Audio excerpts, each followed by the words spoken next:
Welcome everyone to the session of marketing research and analysis. Today we are going to discuss on something. In the last session we have discussed about multidimensional scaling and its importance. Today we are discussing something similar, a tool, a technique which is highly utilized by marketers. In fact, you do not see too much of theoretical research in this, but its practical utility is extremely high, extremely high. So, this technique that we are going to talk about is known as conjoint analysis, right.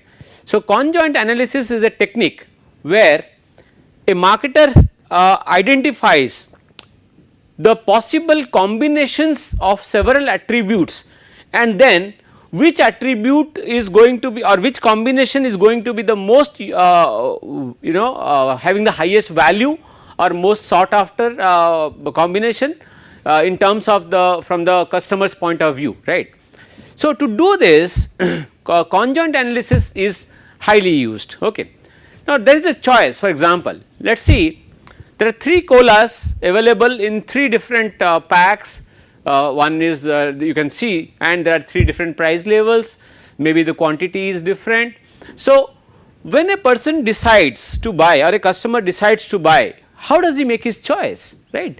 So, today you must be seeing companies coming up with something called decoy effect and all, where they do nothing else but they make several combinations of attributes and then try to place in front of the customer, so that the customer then identifies which one does he like most, and most of the and the one which is mostly in demand, that becomes a product more in demand for the marketer, right, and so that he can maybe streamline his production and his supply chain according to the demand of the market. Okay. So, what is this conjoint analysis? It is a technique developed in the early 70s. It measures how buyers value components of a product or service as a bundle, service bundle, right, product bundle or service bundle. That means you are not talking about, when you are talking about a product, you are not talking about individual compartments like the product, the value of the cost of the product, or the amount of its size or its volume or something, or nothing like that, but rather when a person or a customer selects a product, he finally selects it on basis of a combination or a bundle of benefits, right, and he makes his own comparison, right, a trade off, maybe he likes A, but in a combination of A and let us say X, he does not like it, and suddenly he prefers something which is less preferable than A, which was B, but with a combination of let us say X or Y, right. So, a person's ability to finally select a product changes with his total holistic thinking, right. That means what individually you would have liked in maybe it does not happen when you take in totality, right, the entire all the attributes. Okay. So, what is the definition? It says conjoint is joint together or combined. So, it is a combination. So, and no product is has individual features, all products have individual features, but they are available in combination. So, in the combination finally how does the person select a combined attributes, benefit of attributes, or combined bundle of attributes. Okay. So, features considered jointly, marketers say it is as features considered jointly, right. Okay. So, how does conjoint analysis work? We vary the product or service features, which are the independent variables, to build many product concepts, right. So, what does the marketer do? The marketer combines in different combinations all the attributes, right, which are the independent variables basically. For example, in case of a let us say cold drink, let us say soft drink, let us say the price, the packaging, the color, right, the volume, or the amount of soft drinks. This could be the 4 features, right, 4 attributes. Each attribute has got several levels, you can understand like factors, right, each factor has got several variables. Similarly, here each attribute has got several levels, right. So, it could be 500 ml, it could be 250 ml, 1000 ml. So, similarly, and in color it could be green, it could be red, different colors. Okay. So, we ask the respondents to rate or rank or choose among a subset of those product concepts, right, which are the dependent variable. So, the dependent variable is your choice, final choice, right. So, which one, what is your ranking or what is your choice among those various combinations, which one would you, which combination do you like most? Let us say he says a particular combination of materials, he says is number 1, and similarly some other he would say is 2. Let us say, let me explain it with an example. Let us say the attributes could be on basis of price, volume, let us say color. Okay, I am taking only 3. So, price is let us say 100 rupees, 50 rupees, let us say 75 rupees. Volume is let us say 1000 ml, this is let us say 400 ml, this is let us say 750 ml, right. This is let us say color is green, red and blue. Now, there could be several combinations, and now at least there are 3. So, 3 is let us say 27, right. So, 27 combinations possible, but then the question is how many, which one is the most preferable for the consumer. So, the choice of let us say he makes a choice, let us say price of let us say he makes a particular combination, let us say this combination as his choice, and he says rank 1, this is rank 2, this is rank 3. So, whatever the ranks, so these are the ranks which he is giving finally. Okay. So, based on the respondents we figure out evaluations of the product concepts, we figure out how much unique value or utility, which is termed part worth functions, which also unique value or utility or part worth function, right, each of the features added. That means a particular feature, had it been not there, what would have happened? When it is present, what it is happening. So, its presence or absence will impact the utility value of the entire function. So, regress dependent variables on the independent variables and estimated betas equal to the part worth utilities. So, the part worth which I said is the ultimate utility, the ultimate utility is the summation of the part worth utilities. Okay. So, let us say this case, what is so good about conjoint? Which more realistic way, which product would you prefer, 210 horsepower and 17 mpg or 140 horsepower with 28 mpg? Now, suppose somebody says he would choose the left one 210, that means he is preferring power, but if he chooses the right one he is preferring the fuel economy, right. So, the point is, on basis of this marketers can identify what customers want and accordingly they can place their products, right. Rather than ask directly whether you would prefer power over fuel economy, we present realistic trade off scenarios and infer preferences about the product choices of the respondents. Okay. When respondents are forced to make difficult trade offs, you know, when you are not given an option and you are asked to make a choice, there you have to make real difficulties in life, right. Do you want to watch a movie or you want to play a game of cricket? So, you cannot do both, because you will only be given to choose one, because the rest of the time the student has to study, for example. The parent says you need to study, so either you choose cricket or you choose a movie, which one would you like to see? So, there it is a difficult trade off for the student. Okay. So, we learn here what they truly value. Suppose the student says I would like to play a game of cricket, then it means that he values cricket over movies. Okay.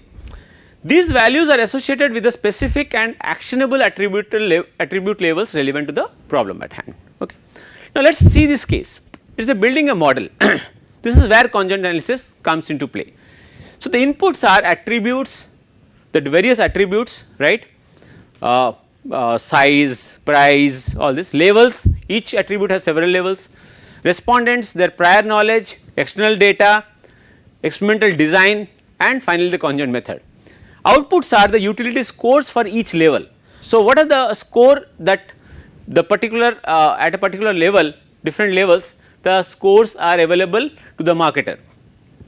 Importance scores for each attribute. So, how important is a particular attribute, and finally the ability to perform simulations. That means if I bring in a new respondent, can I find out ki on basis of its the part functions, part worth functions, can I say this whether the new customer or the new respondent would prefer the product or not, right. So defining attributes. Attributes are nothing but the independent aspects of a product or service, right. So brand, price, size, color, etc. How many attributes should you take? There is a important question. So the rule of thumb says the number of attributes should be maximum up to 7, right. So you do not go more than 7, more than 6 or 7 as it says, because if you take too many attributes with its number of levels, it becomes more complicated, right. So 2 to 3 is, I think, ideal, right. Attributes should be independent and mutually exclusive, that is there is no doubt, this should be clear, right, from each other, separate from each other. Each attribute has varying degrees or levels. So let us say in terms of price, if you can see $1, $2, $3, color green, black, blue for example are the 3 different levels. Each level is assumed to be mutually exclusive again, right. So that a program has only one level for of that attribute. So attributes are assumed to be mutually exclusive. Attribute add-on features, level 1 sunroof for example, right, level 2 GPS system, right, level 3 a DVD player. So if you define labels in this way, you cannot determine the value of providing 2 or 3 of these features at the same time or none of them. So the question is, how do you formulate the attribute or the levels? Let us see. So solutions for a 8 level attribute, for example if you can see, now this is the 8 level attribute, right. So the features are, there are no features, sunroof, GPS system, DVD player, sunroof and GPS, sunroof and DVD, GPS and DVD, sunroof, GPS and DVD all together, right. So all the 8 are different levels, right. Similarly binary features, there are, if you can see, binary attributes, sunroof none or there, GPS system none there, none DVD player there. So these are the presence or absence of a binary attribute, right. So this is how you formulate the attribute levels. Do not include too many levels for only one attribute. If you include, it becomes complicated, right. So the usual number of attributes is 3 to 5 per level levels per attribute. So you had 6 to 7 attributes maximum and 3 to 5 levels per maximum. So at a maximum, if I can understand, 7 5s are 35, that should be a combination, right for only one that is one case, right. Make sure levels from your attributes can combine freely with one another, resulting in utterly impossible combinations, without resulting in utterly impossible combinations, right. Now let us see this case. The cost, on basis of cost there are 3 levels, brand there are 3 levels, color there are 3 levels, right. Suggestions for determining which attributes and levels to include. How do you identify which attributes should I and which levels should I include?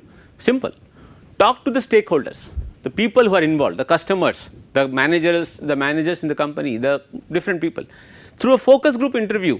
We have done focus group in qualitative research. Search of competitors, websites, sales material, that means your competitors what they are doing and how, right. So this will help you to determine which attributes to include and which one not to include.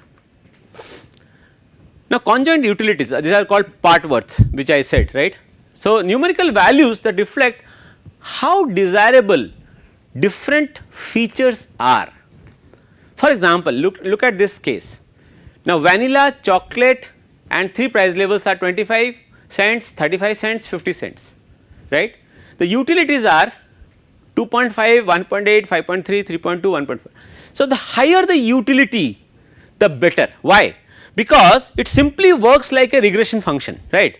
So and these are like the beta weights. So if you have a higher beta weight, automatically the total utility, because the total utility is something like U is equal to summation of alpha. Alpha is the part function, right, is the part function, part worth function, okay, part worth. So if you have the utility, if your alpha values are high, the coefficients are high, automatically your total utility will be high, okay. So predict market shares for 35 cents vanilla cone versus 25 cents chocolate cone. This is how conjoint analysis works actually, you can see. So for the vanilla, let us go back, you had 2.5, chocolate is 1.8, right. So, 2.5 plus 35 cents was 3.2. So, 3.2 that is equal to 5.7. For the chocolate it is 1.8 from the chocolate part, and from the 25 cents, that is from the price function, it is 5.3. Now look at it. Although people do not might be preferring chocolate, but with a combination of the price, that 25 cents, suddenly the whole utility value has drastically changed, and vanilla, which was the preferred taste, has gone down, and the chocolate, which was the less preferred taste, has gone up, and the total utility has become 7.1. So, the respondent chooses a 25-cent chocolate cone over the vanilla.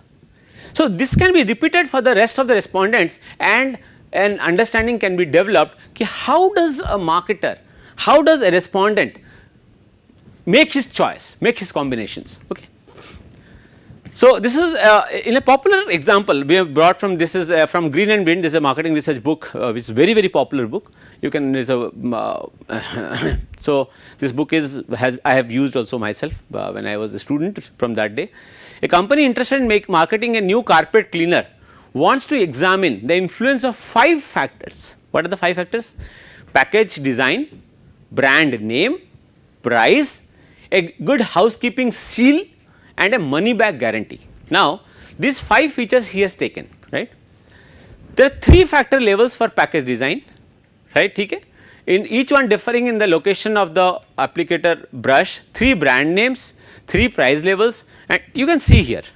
So the package, the labels are ABC, brand, K2R, Glory, Bissell, price, 3 again levels, seal, yes or no, if it is there yes, no, 0. So it is a kind of a binary. Money, yes or no, either money back guarantee is there or it is not there. Now there could be other factors and factor levels that characterize the carpet cleaners, but these are the only ones of interest to the management. See, the question is, there could be several attributes, but the question is, we cannot take into play all the attributes, it becomes extremely complex. So, what are the most important ones? We have selected them, right. So, this is an important point in conjoint analysis. You need to identify the most important ones, right. You want to choose only those factors that you think mostly influence the subject's preference. Using conjoint analysis, you will develop a model for customer preference based on these 5 factors. So, these 5 factors that we have chosen, now on basis of these 5 factors, we will see ki how are the consumers making a choice. So, the first step in the conjoint analysis is to create a combination of the factor levels that are presented as a product profile to the subjects, right. Since even a small number of factors and a few labels for each factor will lead to unmanageable number of potential product profiles, you need to generate a representative subset known as a orthogonal array. Now what does it mean? So if you have so many combinations, then it could be a huge built up, right. So and you cannot do it. So it is better to have something which are orthogonal, means completely opposite or not opposite, they do not meet, that means they are parallel to each other, right. So they are 90 degree to each other. So those representatives, only we will take those subsets which are exclusive, extremely exclusive, mutually exclusive, right. So to generate the orthogonal design procedure, which is orthogonal design, what is done is we can create one, right. If you already have an active data set, you can either replace it or save the orthogonal design or create a orthogonal data file, right. So I will show you through a SPSS file how do you do it, right. Theoretically, so you have understood ki that you can make several combinations, right, and then you can say ki which combination is the most preferred combination, right. So 1, 2, 3, 1, 2, 3, 1, 2, 3.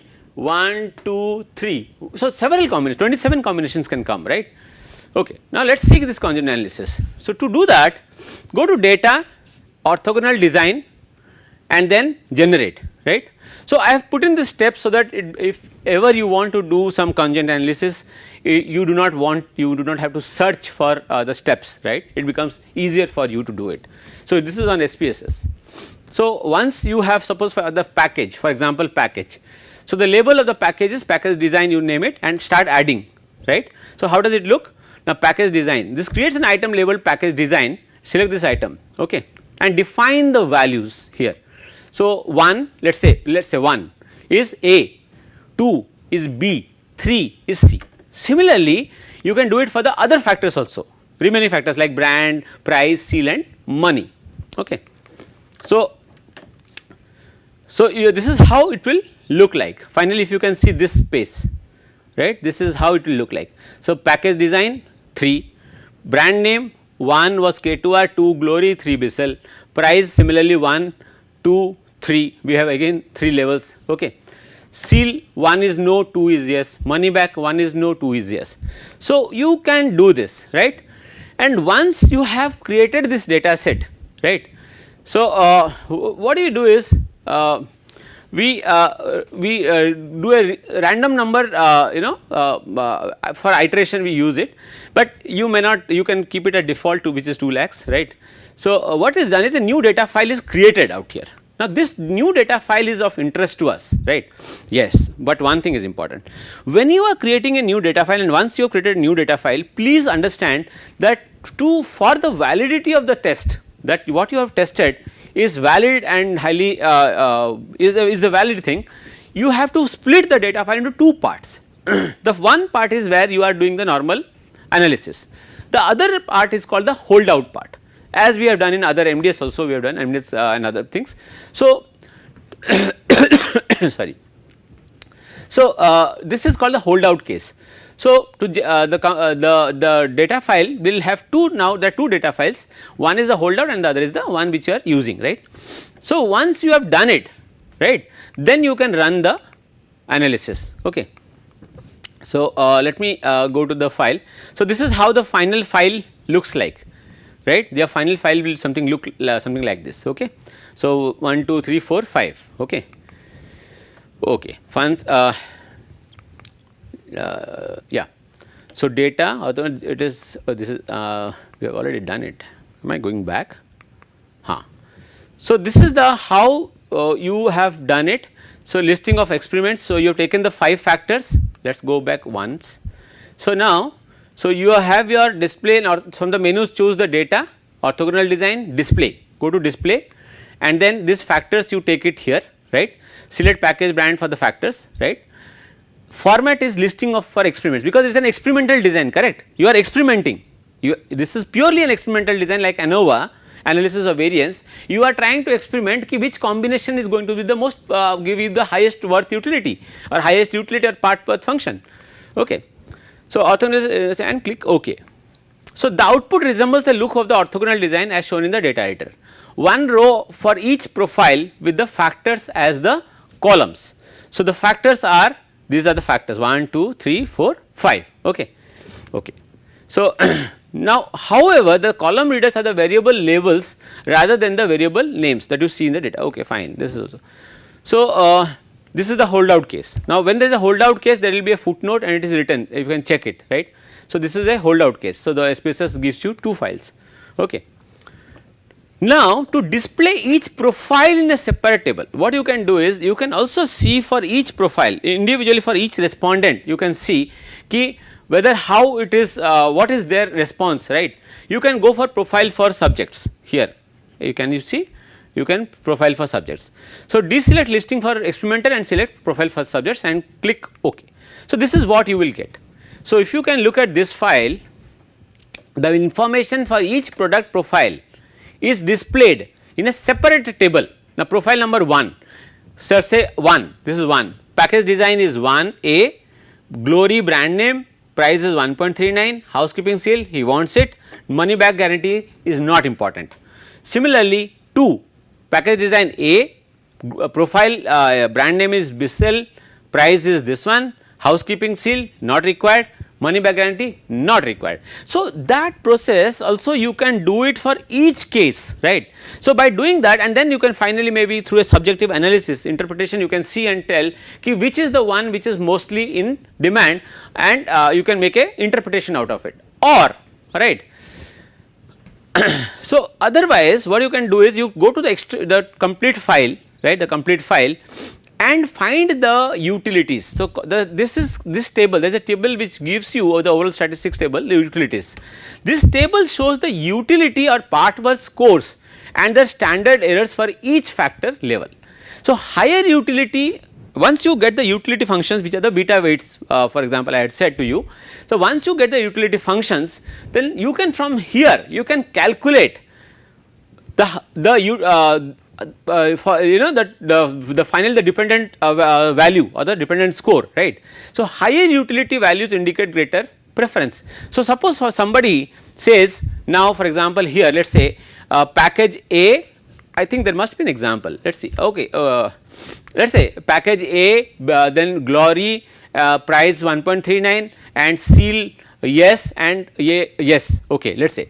So, automatically by you putting in those values of utility function, you can finally find a total value or a total score, and this score you can compare and say ki whether it is high or low. Higher utility values indicate greater preference, because obviously the more the utility, that means the people are finding more value in it, right. So, obviously the preference would be higher. For example, look at this price. Now, it says there is an inverse relationship between price and utility. Higher prices corresponding to lower utility.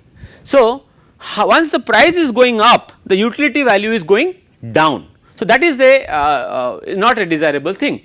So, similarly if you can look at Seal, right. So, if there is a Seal, then the utility function goes high, the preference goes high for the respondent, and similarly money back guarantee, if it is there, still high. But if you can see, right, there are some coefficients, like for example the package B has got a very high positive value, right. Similarly you can use these values.